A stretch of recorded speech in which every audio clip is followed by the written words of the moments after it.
For the introduction, the purpose of this study is to learning financial lessons and behaviors from the family members. By interviewing the family members, we can understand how they manage their money in areas such as budgeting, savings, and investment. From their experiences, we can see both the differences and similarities in how they handle their finances. Hi, I'm Anisa Rahana, so I will move on to budgeting. First, in Nur Fahana's family, both parents contribute actively to the budget.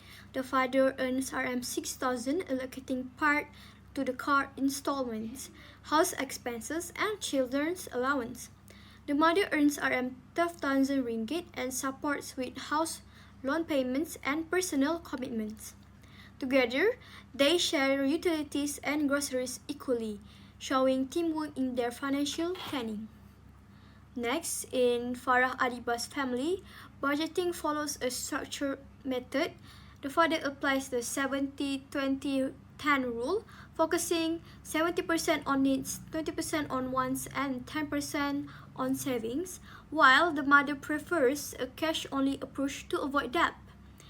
Household expenses are shared in a 70-30 ratio, with the father covering major commitments and the mother handling food and utilities. For Afifah Suhaidi's family, budgeting is guided by the principle of spend less than you earn.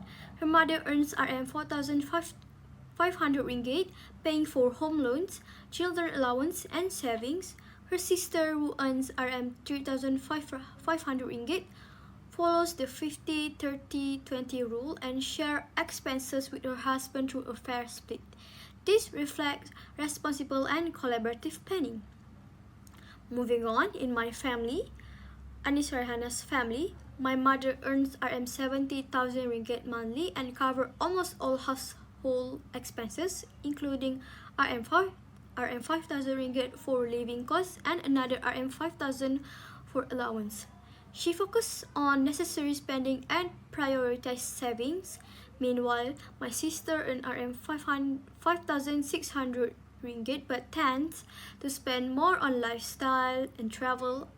She often using credit facilities with less focus on savings.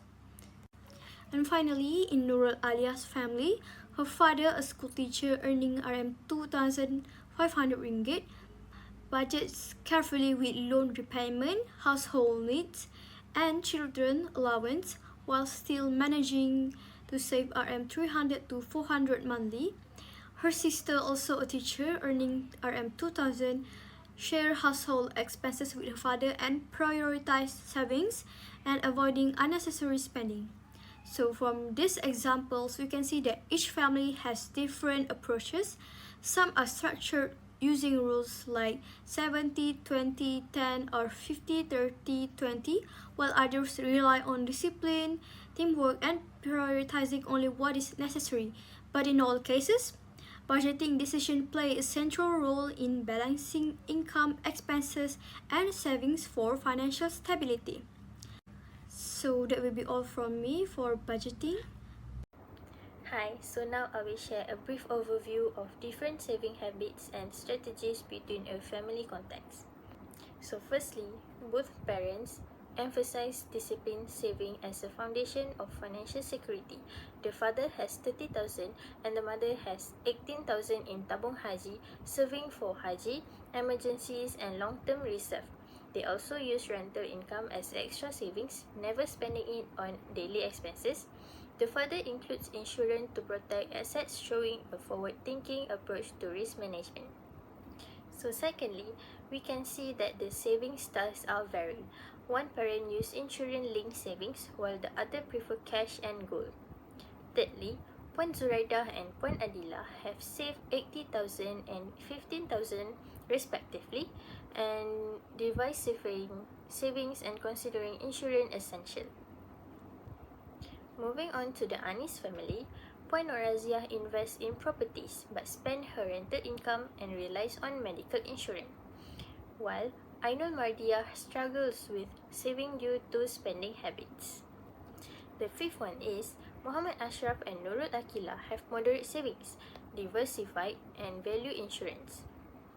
Lastly, on Zafira's family, Muhammad Amin Fahmi saved around 15,000 for long-term goals, while Nur Nabiha has just started saving gradually. So in summary, this example highlight discipline, saving, diversification, insurance for risk protection, and strategic use of additional income for financial resilience. Thank you. Today I'm going to talk about investment. I'm going to start with Nur Fahana family. Encik Azri invests in ASB for RM300,000 and focus on land and property, including 3 acres of paddy land and a house in Perlis that give her a rental income. Next, Puan Hanita invests in ASB for RM265,000 and contributed to RM300 monthly in public gold to protect against inflation. Next, for Farah Adiba family, both parents invest in gold ASNB, chosen for liquidity, accessibility, and low risk, while also protecting against inflation through diversification. The mother prioritized medical insurance, while the father adds investment-linked insurance, ensuring balanced financial protection plan. So their combined strategies show strong risk management and asset diversification, securing both short-term stability and long-term financial stability. Next, we move to Afifa Suhaidi family. Afifa mothers invest RM50,000 in ASNB and owns a rental property while also maintaining life and medical insurance for family protection. Besides that, Afifa and sisters invest RM10,000 in ASNB and RM3,000 in gold, balancing safety with inflation protection despite gold's volatility.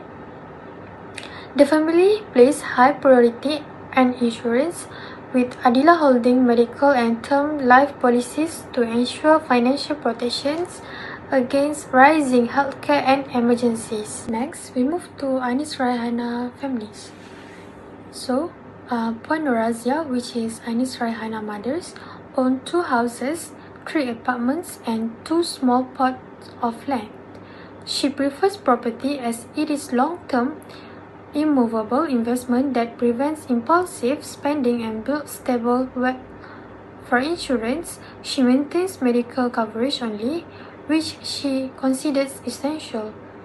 Next, for Anis Raihana's sisters, Ainur Mardia has little formal investment. Most of her financial resources go toward lifestyle expenses rather than long-term assets. She has some form of insurance through her employer but does not prioritize additional coverage on her own. Next, for Nur Alia family, Muhammad Ashraf, her brothers invest RM10,000 in SNB for steady, low-risk returns and home medicals and family life insurance to protect wife and his children. Next, Nurul Akila, her sisters invest about RM2,000 in gold, aiming for gradual wealth growth and prioritize medical insurance due. For the common themes, firstly is budgeting. Every family practices budgeting, just in different way. Some use the method 70-20-10 or 50-30-20 rule, while others manage it simply through cash control. For the example, Afifah mothers set a strict allocation for commitments and savings, while Nur Farhana parents share household bills. Second is savings. Most families use tabung haji as their main savings tool. For instance, Nur Farhana parents have over 30,000 ringgit and 80,000 ringgit there, while Zafirah brother also save for Hajj and family needs. Afifah family even channels rental income to tabung haji. Other tools include fixed deposit, bank accounts, and emergency cash. Third is insurance. Insurance is seen as protection and savings. Farah Adiba fathers put 15% of his income to investment-linked insurance. Anis Farhana mothers relies on medical insurance for retirement, and Nur Farhana fathers covers vehicle and property. Next, fourth is investment. Family invest for stability and passive income. Some go for ASB or ASNB, while others focus on gold, property, or land. For example, me, which my sister buy gold, and Farhana parents use house rental income as investment. Fifth is balancing need and the future. Older generation focus more on long-term goals like hedge, retirement, and asset protection. Meanwhile, younger generation, such as Ainul Mardia, spend more on lifestyle like food and travel, but still try to save. Finally, teamwork and share roles. Across generation, financial responsibility is often shared. For instance, Farhana parents split household expenses, Afifah parents allocate together, and even siblings sometimes contribute. This teamwork shows that managing money is not just individual but also collective. In conclusion, budgeting, saving, insurance, investing, balancing needs, and teamwork are the six main financial values shared across all families.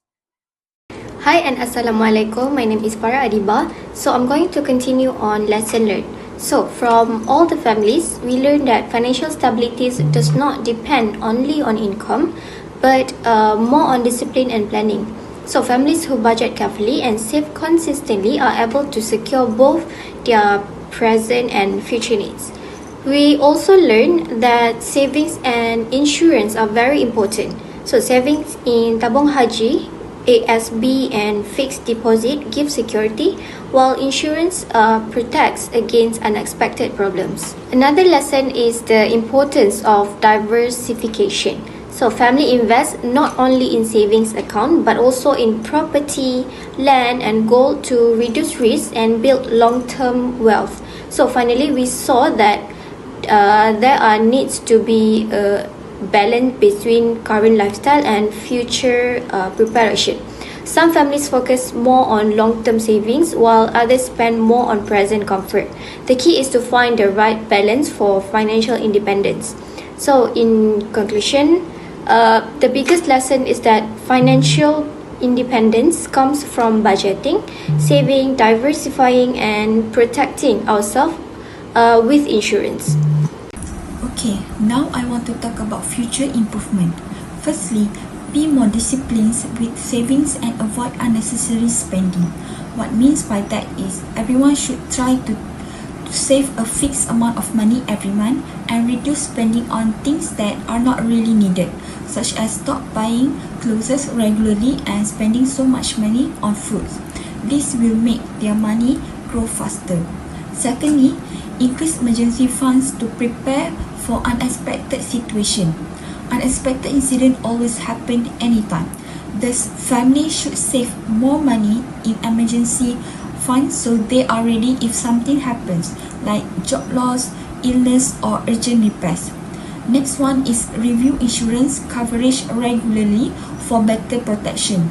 To avoid sudden termination or cancellation, insurance should be checked from time to time to make sure it covers important needs like health, life, and vehicle. This protects families from big financial burdens if something unexpected happens. The last one is continue learning about financial management. People should keep improving their financial knowledge by reading, attending talks, or getting advice from the expert. With better knowledge, they can make smarter decisions about their money. For the conclusion, to conclude, the financial experiences shared across these families reveal that true financial stability is built not merely on income levels, but on discipline, responsibility, and planning. Each household approaches money in different way, whether through structured budgeting principles, cautious savings, or diverse in investment. Some of the families shows the property of ownerships, side incomes, and gold investments serve as effective tools for wealth creation and generational security, while at the same time reflecting how values and priorities influence the financial decision. This shared understanding can guide the younger generations in making wiser financial choices and preparing for a stronger financial future.